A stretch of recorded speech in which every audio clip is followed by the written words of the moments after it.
Simba, Coastal Union tunafahamu kabisa ubora na ushindani.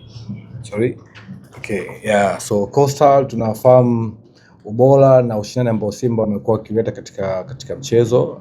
So tumejiandaa kuwakabili hasa baada ya kustadi mbinu za Mwalimu Beka, the way ambavyo anaoperate wakati wa mchezo. So tumejiandaa. Tunafahamu Simba wanacheza mpira wa fast attack, lakini kwa kijaribu control katika eneo la katikati. So tumejipanga kwenye hilo kwa sababu tunatambua wanakuwa wako vulnerable kidogo wakati kama timu pinzani wanakuwa wazuri kwenye transition. So tumeweka mipango namna gani tutawakabili ili tuweze kupata matokeo mazuri kuelekea mchezo wa kesho. Asante mwalimu, na karibisha maswali kwa mwalimu.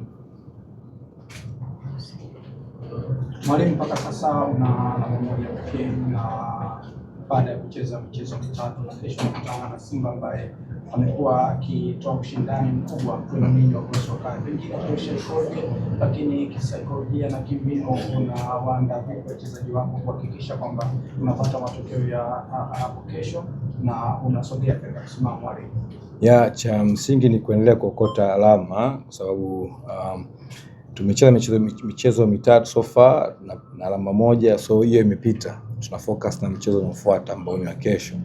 So tumekuja kucheza kutafuta alama pia. Kwa hiyo haitusumbui.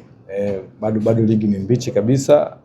So tunaamini tutaendelea kuokota alama kadri mechi inavyoongezeka.